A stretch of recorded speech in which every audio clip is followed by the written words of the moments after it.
Hola queridos hermanos, queridos amigos, aquí nos encontramos de nuevo un día más. Vamos sumando días, estamos ya terminando este mes de enero, hoy es 30 de enero, solo nos queda mañana lunes 31 y vamos a por el mes de febrero, que es más cortito, tiene 28 días.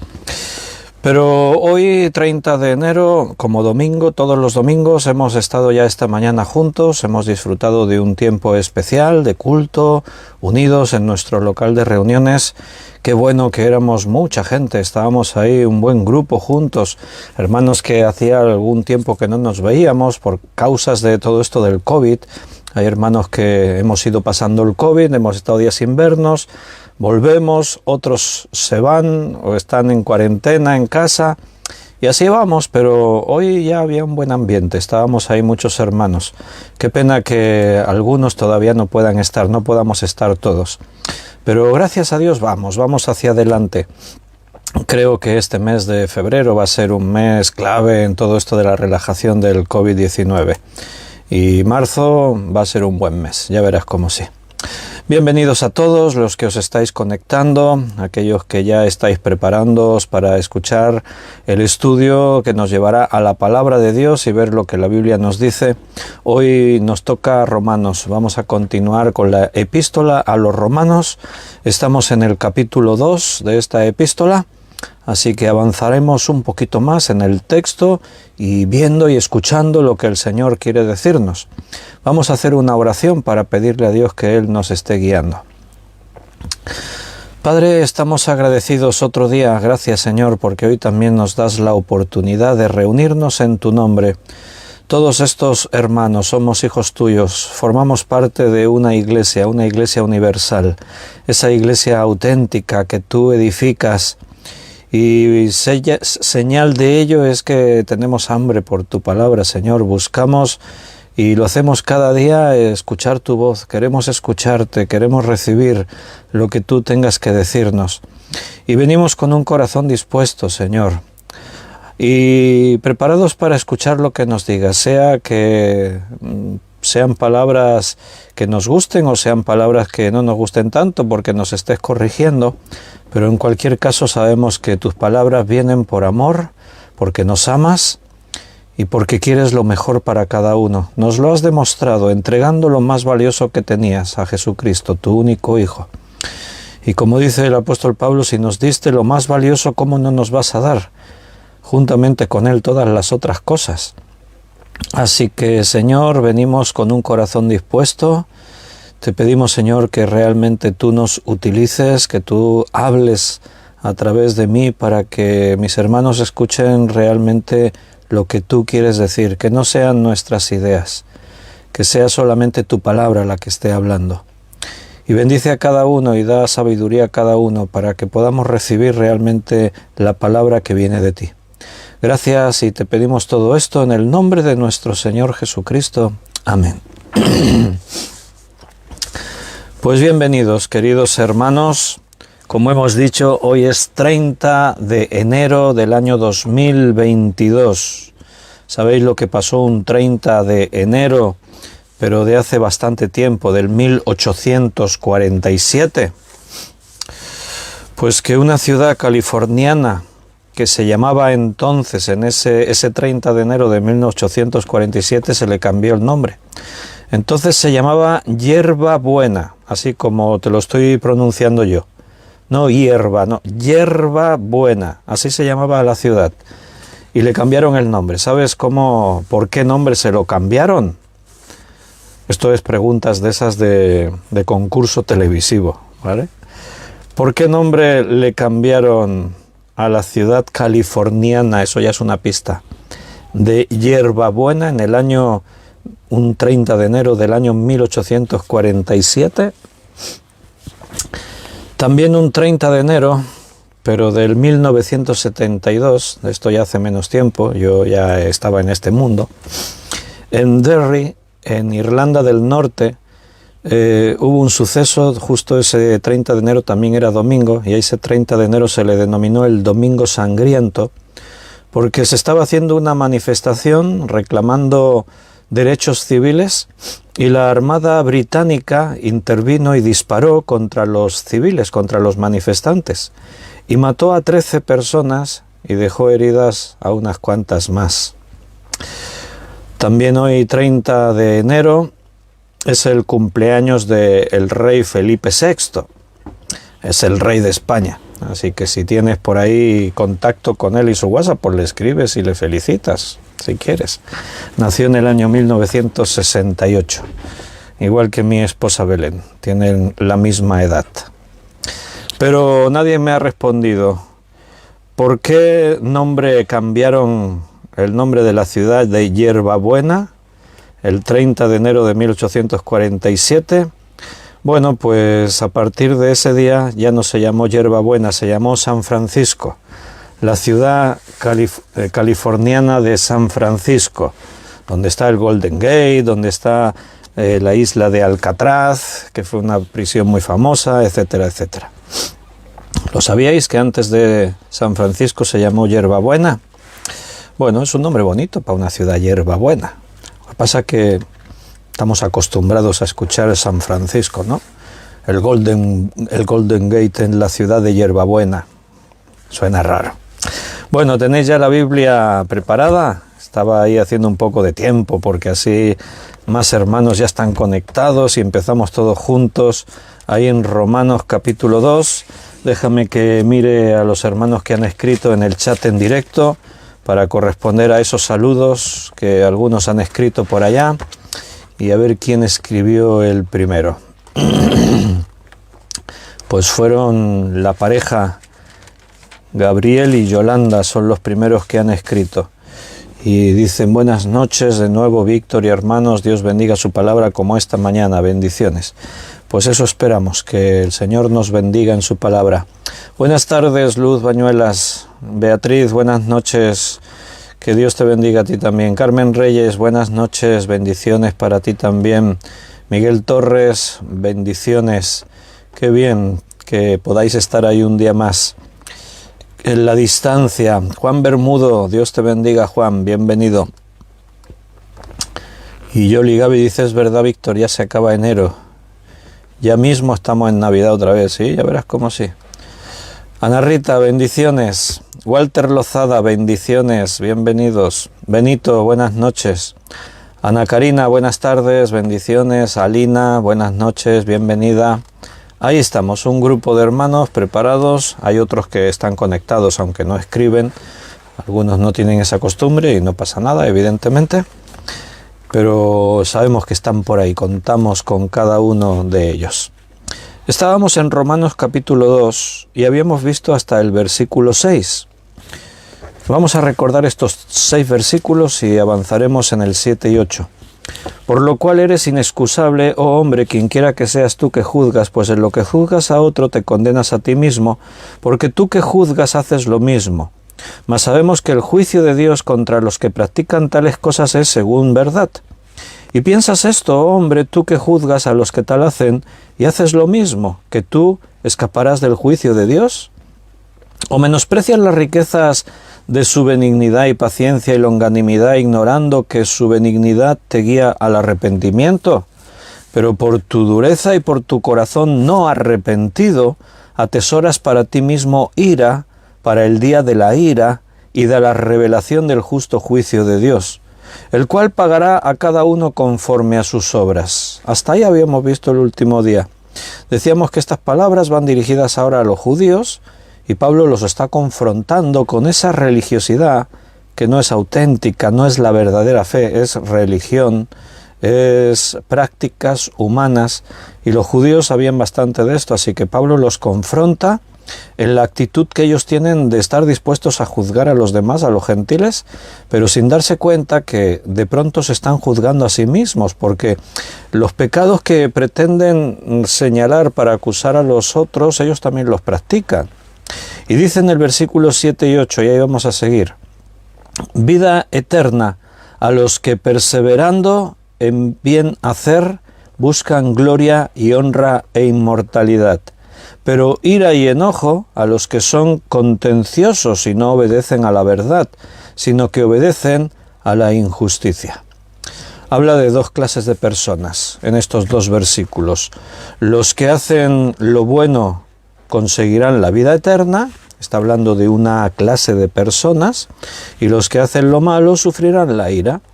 Claro, nosotros sabemos interpretar, ya tenemos un conocimiento de la Escritura, y sabemos interpretar que cuando dice, se refiere a los que hacen lo bueno, está hablando de aquellos que están obrando en unas obras que son propias de algo que ocurrió en el interior. Se está refiriendo a los que han sido salvos por medio del Evangelio, aquellos que han creído en Jesucristo, y ahora el fruto de sus obras es buscar la voluntad de Dios, hacer el bien. Y por otra parte, los que hacen lo malo, bueno, ahí está hablando de aquellos que, aunque vivan una religión, si no han nacido de nuevo, sus obras cuentan y las obras de los hombres son malas. Entonces a estos van a tener que enfrentar la ira, el día de la ira del juicio. De todo esto es de lo que Pablo está hablando. Como ves, el tema continúa. Así que hay solamente dos posibles resultados al hablar de la humanidad. O tienes recompensa o tienes castigo. No hay un punto intermedio. La recompensa es la vida eterna. El castigo es enfrentar el día de la ira de Dios. Parecería que dice que hacer el bien puede conducir a una persona a la vida eterna. Podría parecer eso, ¿no? Mira, vamos a volver a leerlo. Ahora ten en mente ya todo esto que estamos hablando. Vida eterna a los que, perseverando en bien hacer, buscan gloria y honra e inmortalidad. Pero ira y enojo a los que son contenciosos y no obedecen a la verdad, sino que obedecen a la injusticia. Entonces, así de pronto podría parecer que Pablo está diciendo que si haces el bien, si haces buenas obras, esto te puede conducir a la vida eterna. Pero claro, aquí está hablando del estilo de vida de una persona piadosa, y de ahí viene la recompensa de alguien que no es que por sus buenas obras va a conseguir la vida eterna, sino que más bien, y todo esto está respaldado por el contexto de Romanos, por la visión de Pablo que tiene acerca de la salvación, más bien de que por tu fe y porque has creído estás haciendo buenas obras, y entonces tú tendrás tu recompensa. Pero el tema no acaba aquí, está complicada la cosa. Ahora más adelante vamos a ver que las ideas se van extendiendo, Pablo va ampliando todo el concepto, va creciendo la idea de todo lo que aquí se está desarrollando. Estas personas, estas que dice que acumulan ira, estas personas han rechazado someterse a la verdad. El versículo lo dice. No obedecen a la verdad, sino que obedecen a la injusticia. Son personas que han rechazado someterse a la verdad, esa verdad revelada por Dios. Y en cambio han escogido entregarse a lo que es injusto, a la injusticia, al pecado. Así que ahora dice en el versículo 9 y 10, tribulación y angustia sobre todo ser humano que hace lo malo. El judío primeramente y también el griego. Pero gloria y honra y paz a todo el que hace lo bueno, al judío primeramente y también al griego. Aquí fíjate que la dinámica sigue siendo la misma, sigue hablando de esas dos clases de personas, los que hacen el bien y los que hacen el mal, los que van a recibir una recompensa, los que van a recibir un castigo. Aquí, para referirse a los que hacen lo malo, ahora les dice que les viene tribulación y angustia sobre todo ser humano que hace lo malo. Y la palabra tribulación muchas veces en el Nuevo Testamento, y Pablo también la usa, en el sentido de una forma general para referirse a los sufrimientos que atraviesan los cristianos. Cuando habla de las tribulaciones que están en los cristianos por predicar a Cristo, pues esa es la palabra que aquí también aparece, tribulación. Pero aquí no está hablando del resultado de vivir una fe en Cristo, sino que Pablo utiliza la palabra tribulación para designar los sufrimientos que vendrán a raíz de la condenación. O sea, tribulación nos habla de sufrimientos, padecimientos. Aquí, como dice en este versículo, tribulación y angustia, utiliza la palabra angustia. Entonces aquí está hablando de sufrimientos que vienen por causa de la condenación o vendrán por causa de que estás condenado. los sufrimientos pueden venir por diferentes motivos. Cuando Pablo utiliza muchas veces la palabra tribulación para referirse a los sufrimientos de un cristiano, esto aparece en forma positiva. Esta mañana misma en la predicación decíamos, hablando de Pablo, que si él se enorgullecía de algo era de los sufrimientos que había padecido por causa de Cristo. Él se sentía honrado. Pensar que Cristo sufrió por nosotros, llevó el castigo de todos nosotros. Por amor a nosotros tuvo que enfrentar el menosprecio, la tortura, el castigo físico, la muerte en la cruz. Y pensar que Jesús, que sufrió todo eso, y que yo pueda sufrir por Jesús, decía él, esto es una honra, es un privilegio. Entonces, aquí en este momento, en este contexto, tribulación no se refiere evidentemente a los sufrimientos de un cristiano, como generalmente Pablo podría utilizar esa palabra, sino que está hablando de todo ser humano que hace lo malo. Entonces el texto nos lo deja muy claro.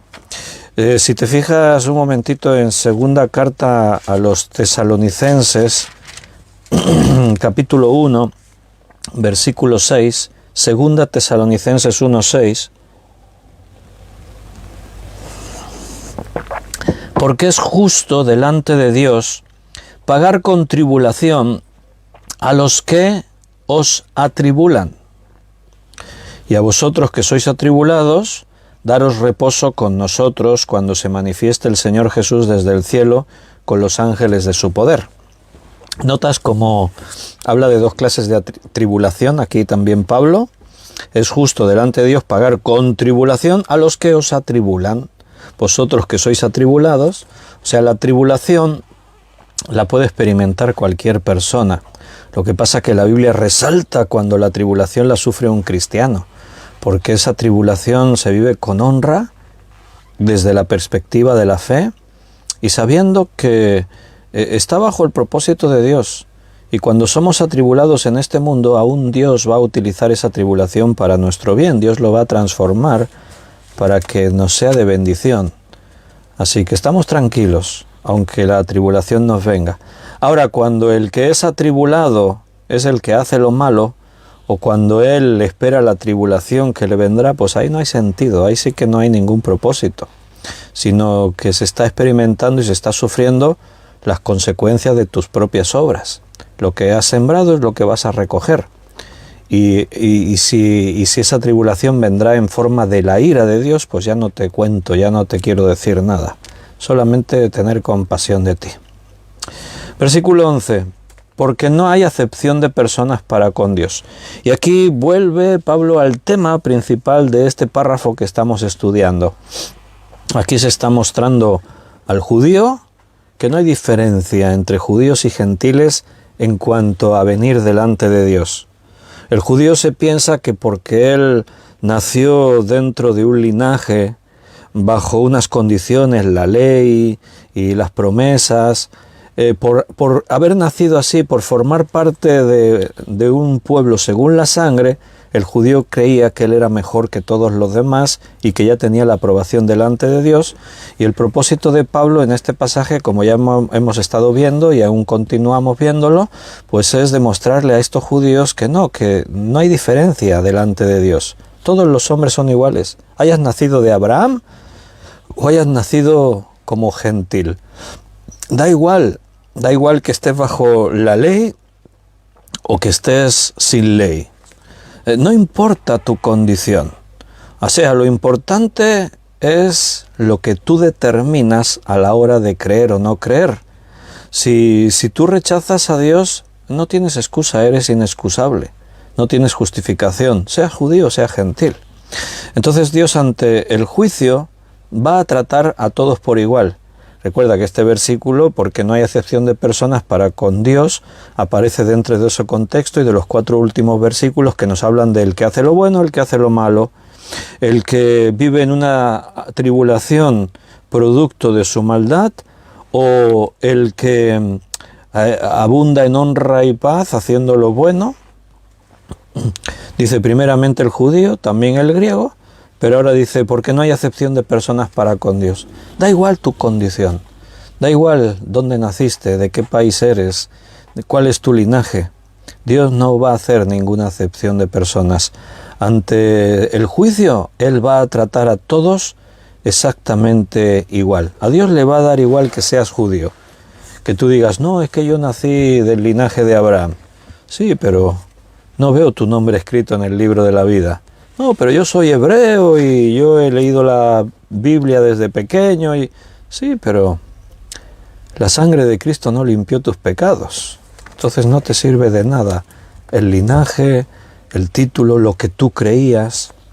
La justificación es suficiente para librarnos del día de la ira. Pero no ignoremos, por otro lado, las serias advertencias que la Biblia nos da en el Nuevo Testamento, advertencias sobre las obras de cada uno, dirigiéndose a cristianos, que tienen que ser tenidas en cuenta para el día del juicio final. Vamos a profundizar un poquito en esto. Es un tema un poco complejo, difícil, pero vamos a intentar que Dios nos dé luz. Porque venimos viendo, y es un tema que en la Biblia se desarrolla, los teólogos a veces se complican mucho las cosas, porque el teólogo rebusca, mira, saca sus ideas según su corriente teológica, y a veces se enfrentan ahí teólogos contra teólogos y chocan con ideas. Pero bueno, creo que la Biblia se tiene que estudiar desde una forma mucho más sencilla, sin quitarle profundidad, sin quitarle la trascendencia y todo el poder y conocimiento y, bueno, la dimensión del Evangelio es infinita, pero con sencillez. A la vez venir y recibir todo esto con sencillez. Entonces, por un lado, aquí se está hablando de dos tipos de personas y entendemos que los que se salvan son los que tienen fe, porque nadie, por cumplir las obras, se podrá salvar. Pero hacemos ahí un alto. Y decimos, pero cuidado, no ignoremos las severas advertencias que se dirigen a cristianos, y digo cristianos entre comillas, ahora ya lo iremos explicando, advertencias que se dirigen a cristianos sobre las obras que cada uno haga en relación al día del juicio final. Vamos a leer algunos textos para ver esas advertencias que van dirigidas a iglesias, a cristianos. Primera carta a los Corintios. Capítulo 3, versículo 10 al 14.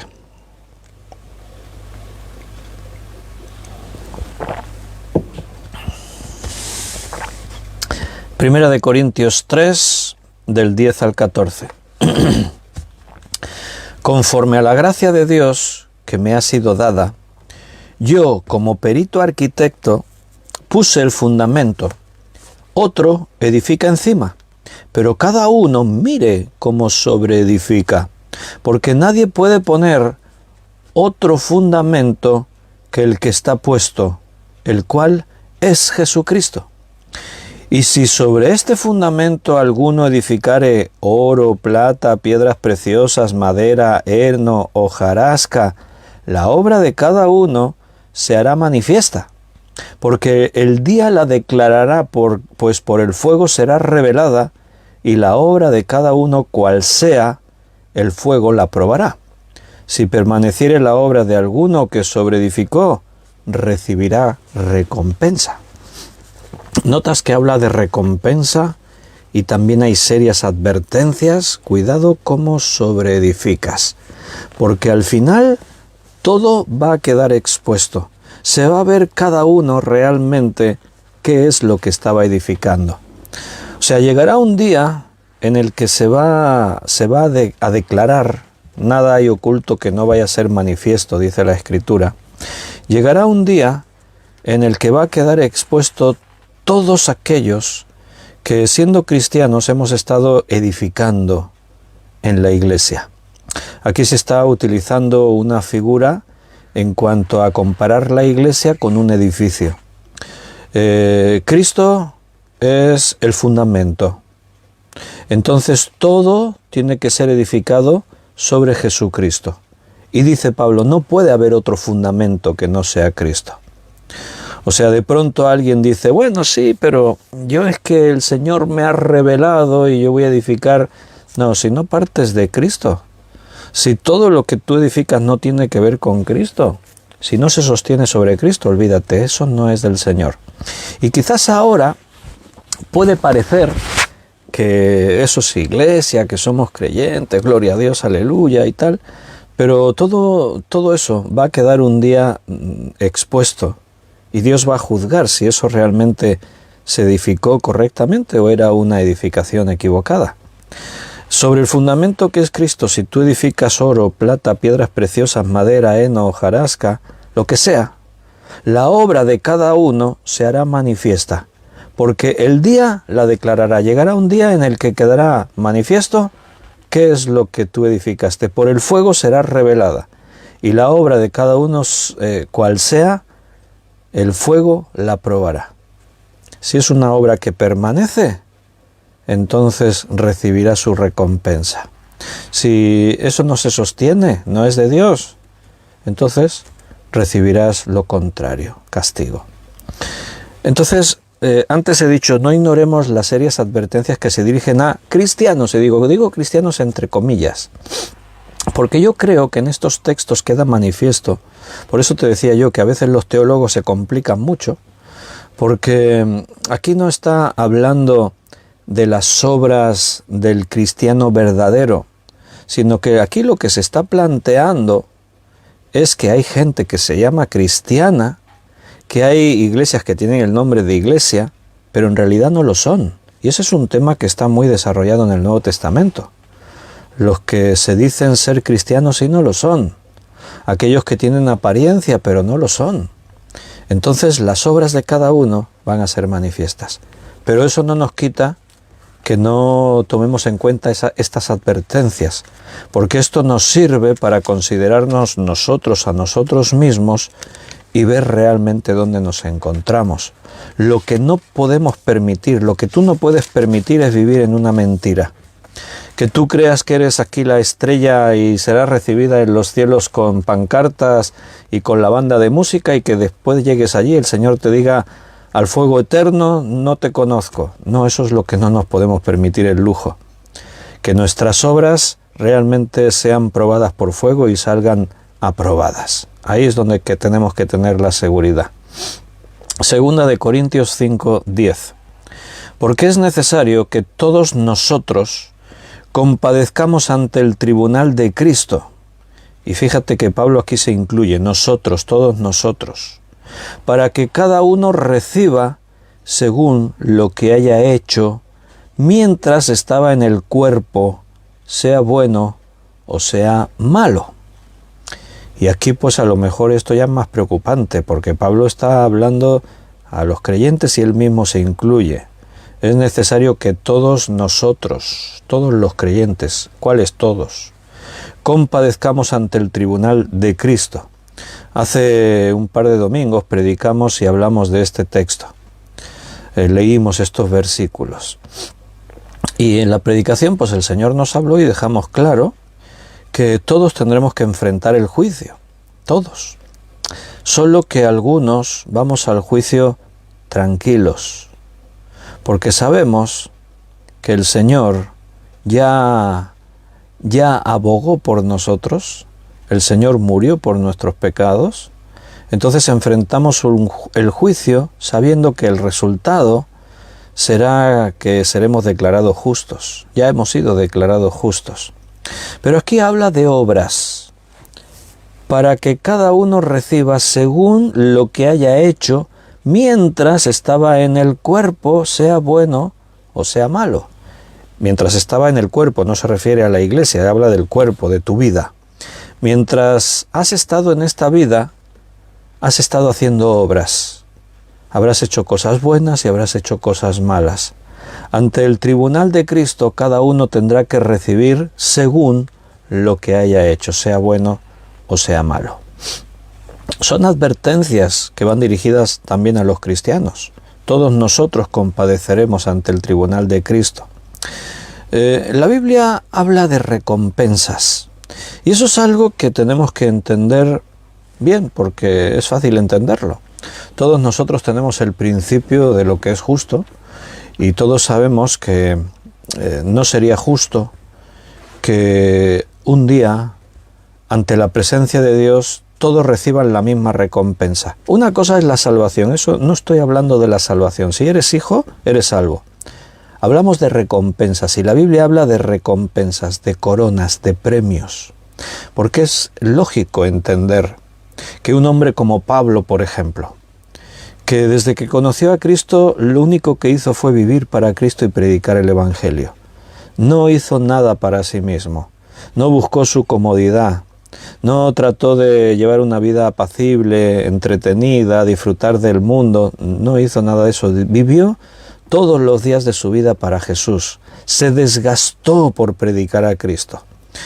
Yo entiendo que no tiene que ser la misma recompensa para Pablo que para aquel que creyó y bueno, ha pasado toda la vida ahí holgazaneando, ha estado ahí, bueno, un día sí, parece que sí, o 2 días no, y estaba ahí, bueno, y sí, al final creyó, será salvo. Pero evidentemente uno tiene que ser recompensado diferente del otro. Y repito, no hablo en cuanto a la salvación. En cuanto a la salvación, la misericordia de Dios, porque somos salvos por misericordia, nos alcanzará a todos por igual. Así que da igual que tú estuviste 60 años de creyente y uno creyó en el último instante. Señor, pero no es justo, yo llevo todo el día trabajando y me vas a dar el mismo salario que este que ha trabajado solo 1 hora. Sí, porque esa es la voluntad del Señor. El Señor lo ha decidido así y es por amor. Pero no estamos hablando de salvación, hablamos de recompensa según las obras de cada uno. Bueno, en este versículo, cuando Pablo está hablando que todos compadeceremos ante el tribunal de Cristo, está hablando, el tribunal de Cristo es para juzgar a las naciones para salvación o para perdición. Es lo que describe en aquella parábola en Mateo 25, la parábola en la que Jesús habla del juicio y de que los cabritos y las ovejas son separadas, unos para la salvación y otros para el fuego eterno, ¿no? Aquí está hablando de ese tribunal, el tribunal de Cristo. Entonces entendemos que cada uno recibirá lo que haya hecho mientras estaba en esta vida, sea bueno o sea malo. Y decíamos este día que predicamos sobre este texto, que si tú no naciste de nuevo y no crees en Jesucristo, si no has recibido por la misericordia de Dios en su gracia la salvación, entonces tendrás que enfrentar el juicio según tus obras. Si has hecho cosas buenas o has hecho cosas malas, pero precisamente Pablo ahí en Romanos, en el capítulo 3, dice que si no eres salvo por fe, olvídate, tus obras no te pueden justificar, así que serás condenado. Otro texto importante en cuanto a lo que estamos hablando es el texto de Santiago, capítulo 2, versículo 14 al 26. Santiago 2, 14 al 26.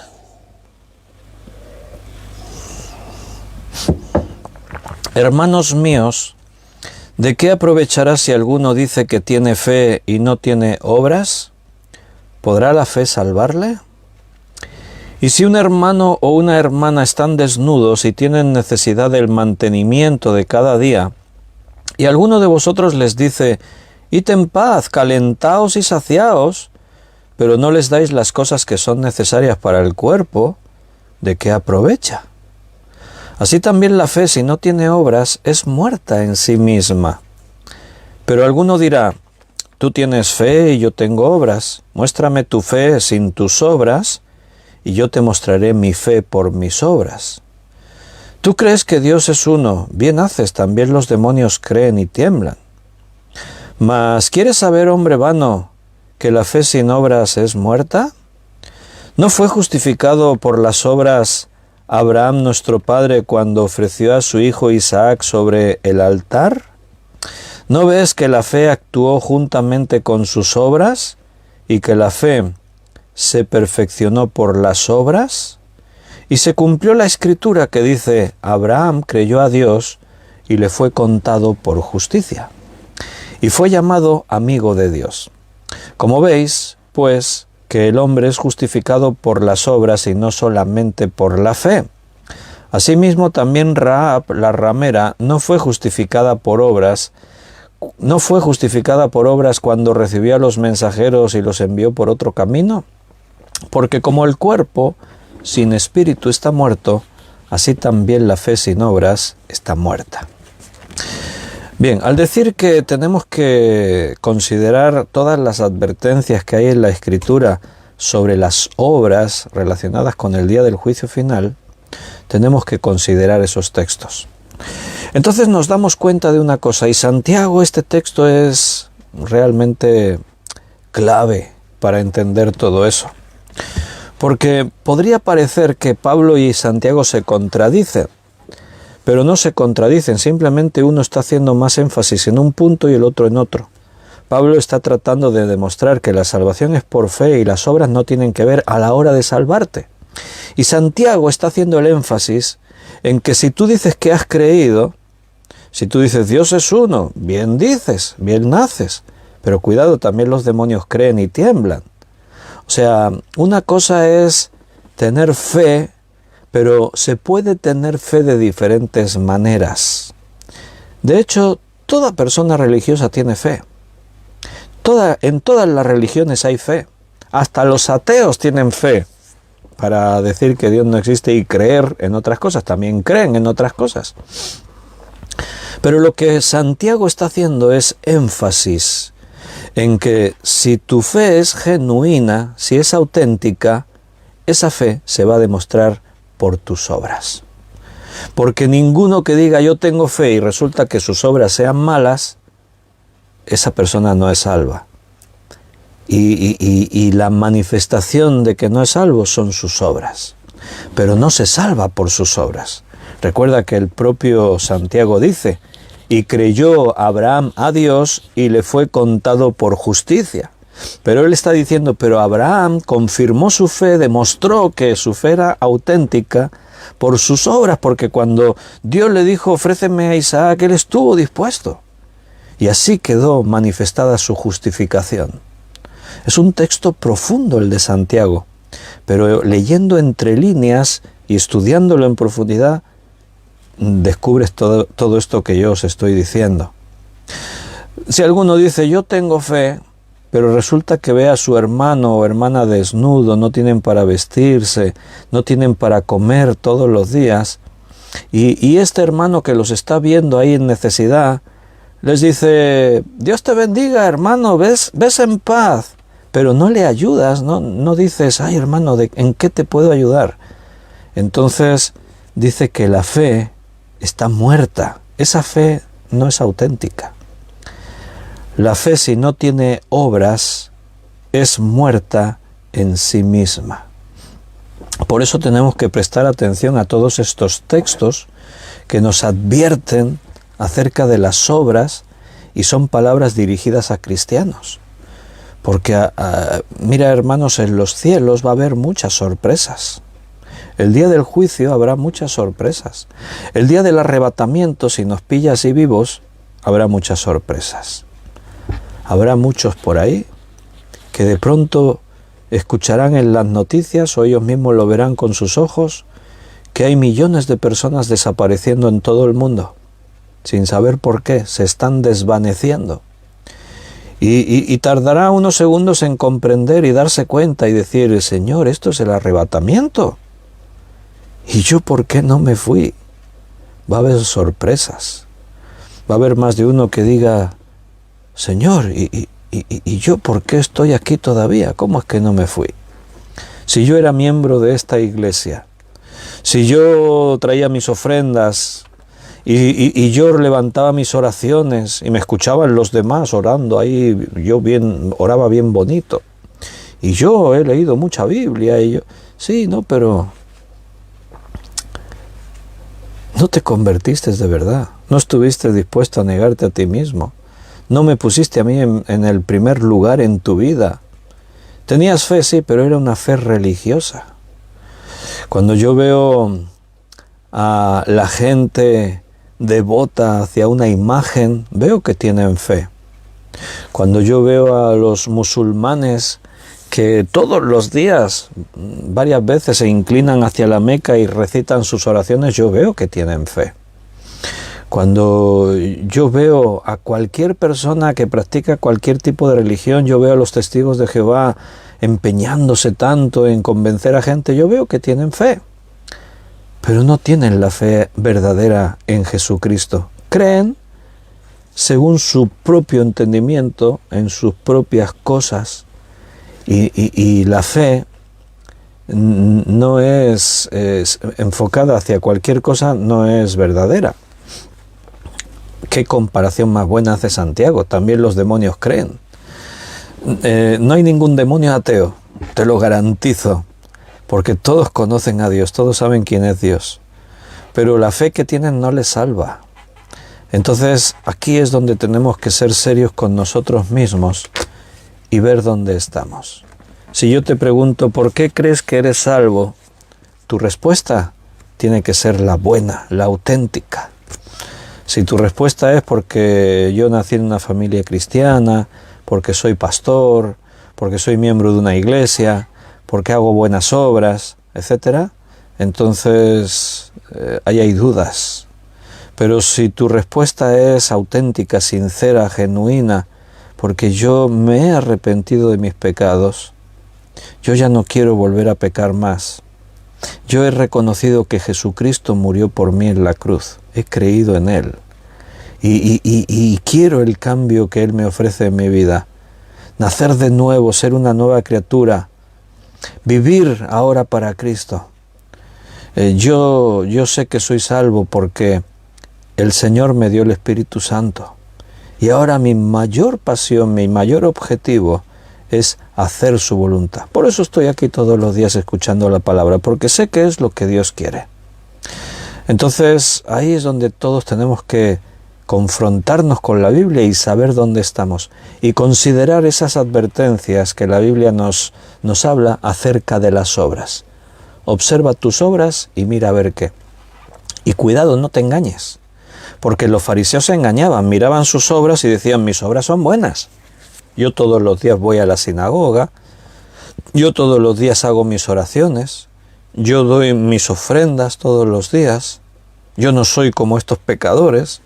Y según el Señor Jesús eran unos hipócritas.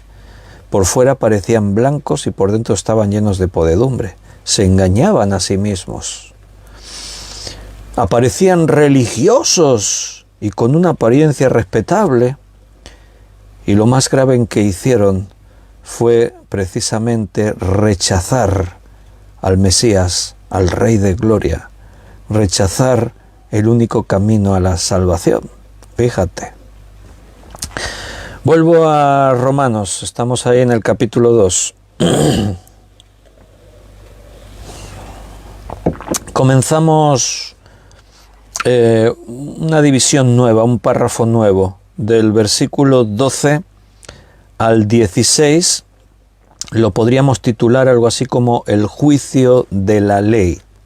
Porque ahora Pablo dice, porque aunque el tema continúe, aunque hagamos una división en el párrafo, recuerda que desde que hemos comenzado Romanos vamos ahí encadenando versículos con las expresiones por lo cual, porque, por esto Dios, o sea, todo el tema continúa. Y el tema que continúa, porque todos los que sin ley han pecado, sin ley también perecerán.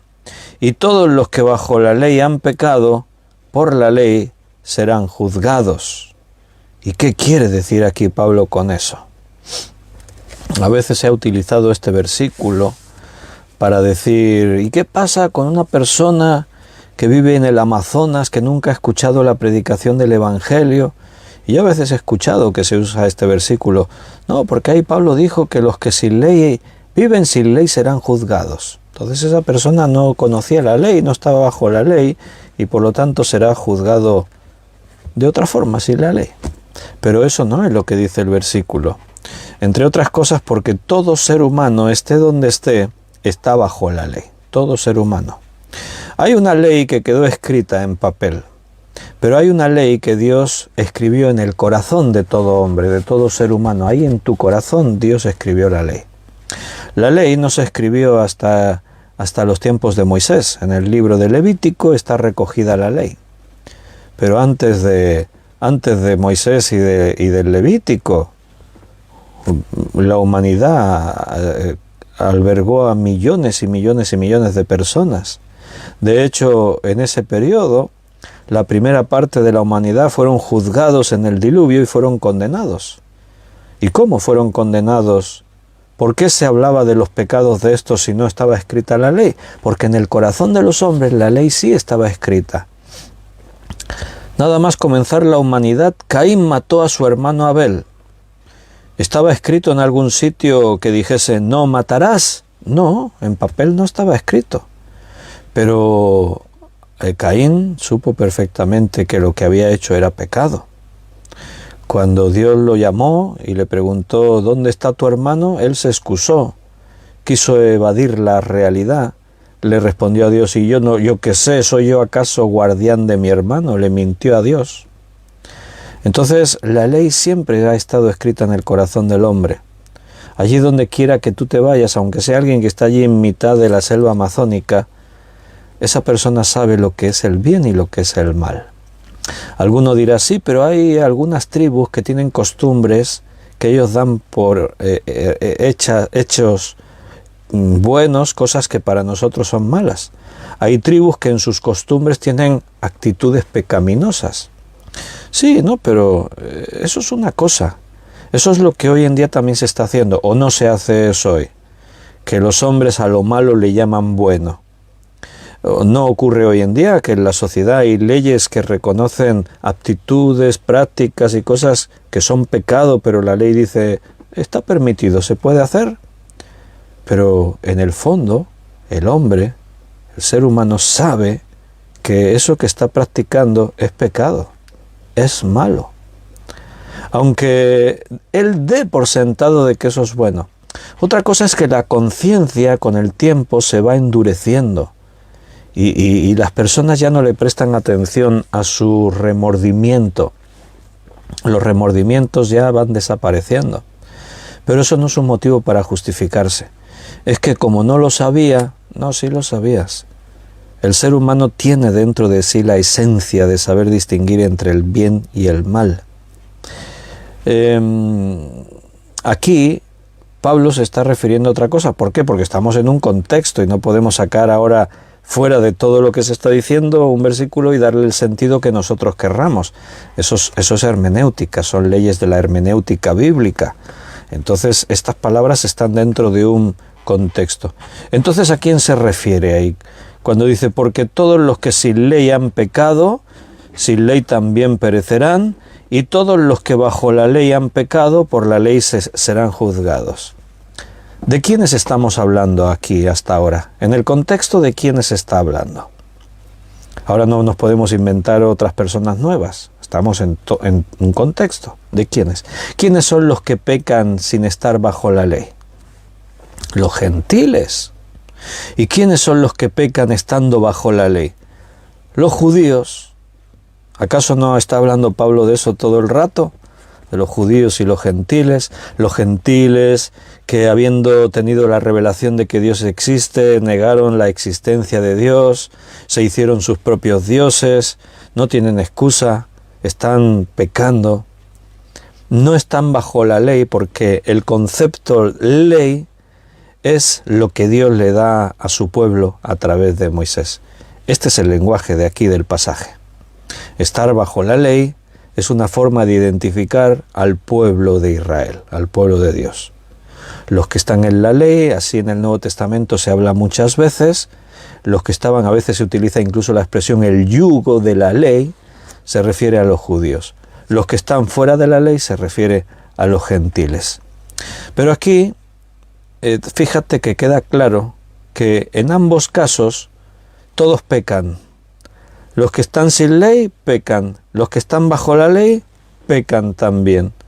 Recuerda, lo que Pablo está tratando de hacer es que Dios no hace acepción de personas, ante Dios todos son iguales, da igual que tú estés bajo una condición religiosa o que estés fuera de esa condición religiosa. En cualquier caso, estás en pecado. Todos los que sin ley han pecado, ¿qué dice? ¿Sin ley serán absueltos? No. Sin ley también morirán, perecerán. Y todos los que bajo la ley han pecado, por la ley serán juzgados. En cualquier caso, tanto los que están sin ley, los gentiles, como los que están bajo la ley, los judíos, en ambos casos han pecado. Y en ambos casos, el juicio los remite a tener que pagar el precio de su propia vida. Todos morirán. Solo que en este caso dice, los que estaban bajo la ley, pues serán juzgados bajo la ley. Y los que estaban sin ley también van a perecer. O sea que la ley, estar bajo la ley o estar sin ley, no es lo que cambia, no es lo que hace la diferencia. Porque el judío creía que al estar bajo esa condición de estar bajo la ley, él creía que por su esfuerzo de cumplir con la ley, Dios lo iba a salvar. Y aquí el Señor les está mostrando que eso no es así. Que la salvación no tiene que ver de tu condición religiosa, no tiene que ver con eso. Un poquito más adelante, en Romanos 3:23, Pablo lo va a dejar totalmente claro. Por cuanto todos pecaron, ¿por qué crees que dice todos? Porque está hablando de todos, judíos y gentiles. Por cuanto todos pecaron y están destituidos de la gloria de Dios.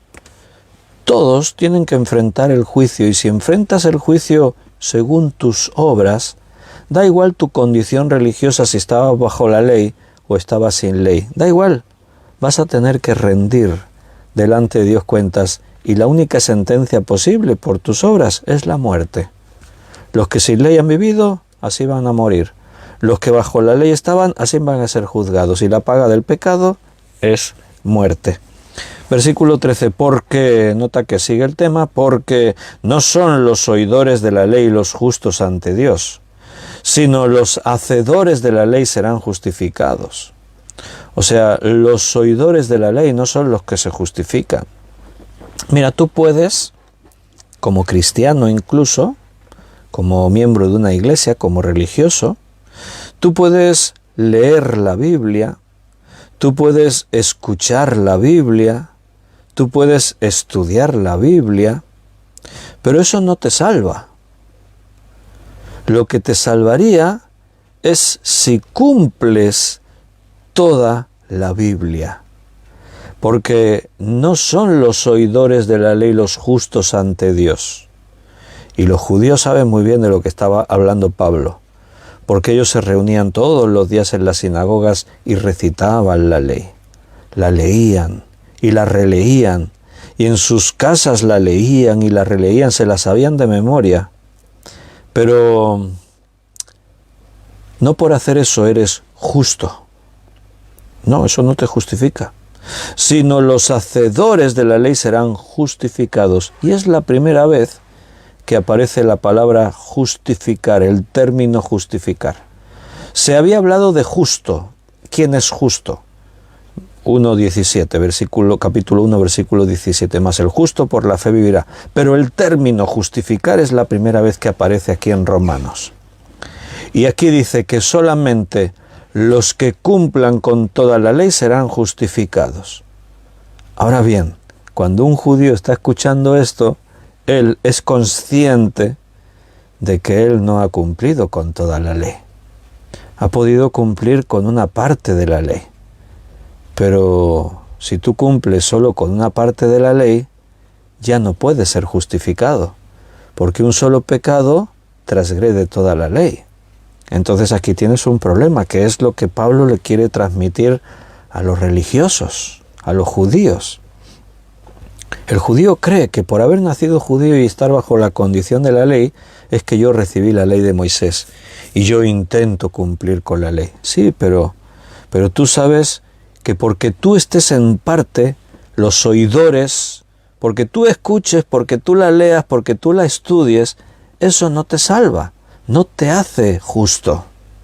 Solamente serías justificado si fueses un hacedor de toda la ley, si cumplieses con toda la ley. La ley solamente justifica cuando es obedecida en su totalidad. ¿Y quién puede decir yo he cumplido con toda la ley en su totalidad? Nadie. Nadie puede decir eso. Así que este término que aparece ahí, justificar, sino los hacedores de la ley serán justificados, este es un término que tiene que ver con una decisión judicial. En este caso, el juez es Dios. Y Dios solamente puede considerar a un hombre inocente si ha cumplido con toda la ley. Pero si ese hombre cometió una infracción, cometió un pecado, ya quedó invalidada toda la ley. Así que no puede ser justificado. El justificar tiene que ver con declararse inocente delante de Dios. Yo llegué a tu presencia y Dios me mira y dices, tú estás justificado. No ve ningún pecado en mi vida, no ve ningún delito en mi vida. Y eso no se consigue a través de la religión, de mi buena voluntad, de pertenecer a una condición, a un linaje, a una religión, no. Solamente se puede conseguir, como Pablo va a seguir argumentando en esta línea, lo que ahora Pablo de alguna forma está haciendo es preparar el terreno para predicar el Evangelio.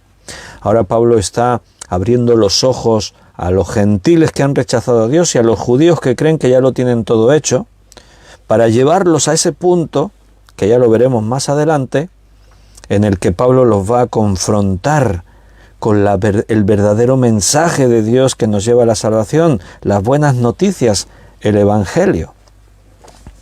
Una cosa es ser oidor de la palabra y otra cosa es ser hacedor de ella. Y de eso ya se ha hablado mucho aquí en el Nuevo Testamento. Jesús habló de eso. Mira lo que dice en Mateo, capítulo 7, versículo 24 al 27. Mateo 7, 24 al 27. Cualquiera pues que oye estas palabras y las hace, le compararé a un hombre prudente que edificó su casa sobre la roca. Descendió lluvia, vinieron ríos y soplaron vientos, y golpearon contra aquella casa y no cayó, porque estaba fundada sobre la roca. Pero cualquiera que me oye estas palabras y no las hace, le compararé a un hombre insensato que edificó su casa sobre la arena. Y descendió la lluvia, y vinieron ríos y soplaron vientos y dieron con ímpetu contra aquella casa y cayó y fue grande su ruina. Si tú estás ahí escuchando la palabra de Dios y la lees, pero no haces lo que la palabra dice, no te está sirviendo para nada. Aquí mismo en Mateo capítulo 12, versículo 50, dice, porque todo aquel que hace la voluntad de mi Padre, que está en los cielos, ese es mi hermano y hermana y madre. O sea, el que forma parte de la familia de Dios, el que entró a formar parte del cuerpo de Cristo, no es el que sea de un linaje, de una religión, sino aquel que hace la voluntad de mi Padre que está en los cielos. El que obedece la palabra. El que hace lo que Dios nos pide. Ese es hijo. Los demás, religiosos, supersticiosos. Me voy otra vez a Santiago. Antes leímos allí en el capítulo 2, versículo 14 al 26, ¿verdad? Pero en el capítulo 1 de Santiago, versículo 22 al 25, dice, ¿no ves que la fe actuó juntamente con tus obras y que la fe se perfeccionó por las obras? Ay, no, que calla, que estoy otra vez en el texto de antes, en el capítulo 2. He dicho 1:22. Pero sed hacedores de la palabra y no tan solamente oidores engañándoos a vosotros mismos. Una cosa es ser oidor de la palabra y otra cosa es ser hacedor de la palabra. Porque si alguno es oidor de la palabra pero no hacedor de ella, este es semejante al hombre que considera en un espejo su rostro natural. Porque él se considera a sí mismo y se va y se olvida cómo era. Estás considerando cosas superficiales. Mas el que mira atentamente en la perfecta ley, la de la libertad, y persevera en ella, entonces dice que este es semejante al hombre que considera... Mas el que mira atentamente en la perfecta ley, la de la libertad, y persevera en ella, no siendo oidor olvidadizo, sino hacedor de la obra, éste será bienaventurado en lo que hace. Entonces la Biblia deja clara esta diferencia. Una cosa es formar parte de una religión, tener una fe a tu gusto. En muchas iglesias se predica un evangelio, una palabra a gusto del consumidor. Cree como puedas, hazlo como puedas, tú ves ahí haciendo. Yo no puedo predicar así, hermanos, aunque a veces sea incómoda mi predicación y no a todos les guste, pero yo tengo que decir lo que la Biblia dice. Hay pastores que les preocupa ser rechazados, criticados, que se le vayan miembros enfadados por cómo se predica, pero eso no te puede llevar a predicar un evangelio light. Mira, Dios te ama como eres, tú vive como puedas, si puedes ven, si no puedes no vengas, si puedes dar, da, si no, no, si puedes atender a las necesidades de un hermano, atiende, si no, no atiendas, si te puedes esforzar en escuchar su palabra todos los días, adelante, que no te va bien, no pasa nada. No, no puedes predicar así. El Señor nos confronta con la realidad de que nuestra fe, si es genuina, nos va a llevar a una exigencia, a una transformación, a no conformarte donde estás, sino a dar más, a esforzarte más. ¿Recuerdas lo que el Señor nos decía esta mañana en la predicación? La vida cristiana es una carrera y el atleta que corre en el mundo se sacrifica, entrena duro, renuncia a muchas cosas y todo para conseguir una corona corruptible. El cristiano tiene que tomar ese modelo de sacrificio, de lucha, de entrega, de renuncia, pero sabiendo que su premio es eterno, es incorruptible. Solo serán declarados justos los que sean hacedores de la ley. Ahora bien, la Biblia dice que Dios nos ha hecho justos, porque el otro camino, el camino que el judío pretendía andar, y era que a través de cumplir la ley fuese declarado justo, era imposible. Por eso se habla del yugo de la ley, era demasiado pesado, una carga muy dura para poder ser soportada. Nadie la podía llevar, porque todos habían transgredido, todos han pecado, por tanto todos tienen que morir. Una obediencia a Dios basada en la ley ahora es posible según la nueva forma de ver nuestra vida. Recuerda, Juan dice, la Biblia, estas cosas os las he escrito para que no pequéis. Esa es la intención, vivir una vida de obediencia, una vida de ley, pero el mismo Juan dice, y si pecamos, abogado tenemos para con el Padre, a Jesucristo. Quiere decir que ha habido un cambio, hay una transformación. Recuerda, aquí Pablo está lanzando un ataque a las enseñanzas típicas del judaísmo, y así lo que está haciendo es preparar el camino del Evangelio, que a lo largo de esta carta él va a estar desarrollando. Solamente déjame que te deje un anticipo para que entendamos bien lo que os estoy tratando de explicar. Si damos un salto aquí en Romanos y nos vamos al capítulo 8 y leemos el versículo 3 y 4, notarás que dice, porque lo que era imposible para la ley, por cuanto era débil por la carne, Dios, enviando a su Hijo en semejanza de carne de pecado y a causa del pecado, condenó al pecado en la carne. ¿Para qué? Para que la justicia de la ley se cumpliese en nosotros, que no andamos conforme a la carne, sino conforme al Espíritu. Los judíos creían que por estar como estaban, bajo esa condición de la ley, solo el intento de guardar la ley los llevaría a la salvación final. Pablo les está demostrando de que eso no es así, eso es imposible, porque la paga del pecado es muerte. Puede ser justificado por la ley si cumples con toda la ley, pero eso no puede ser. Y entonces va a llegar a esos momentos más adelante en Romanos, como este capítulo 8, en el que diga, pero lo que era imposible para la ley ahora es posible en la fe en Cristo. Cuando Cristo vino, Él nos dio la capacidad de dejar atrás la carne, la ley que había en la carne y que Pablo hablará más ampliamente en el capítulo 7 ahí de Romanos. Ahora ya no estamos bajo la ley de la carne, ahora estamos bajo la ley del Espíritu. Ahora el Señor nos ha dado una vida nueva, tenemos el Espíritu Santo.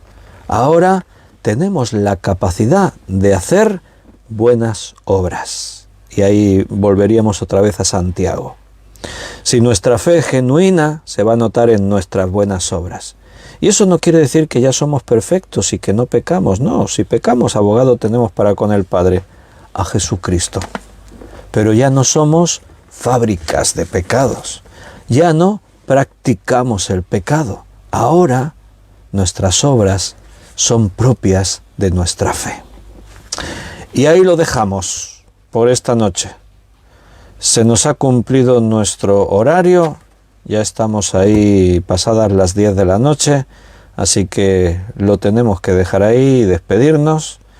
Y eso sí, pues ya citándonos para mañana. Mañana tenéis una cita aquí, juntos, conmigo, unos con otros, a las 8 de la tarde.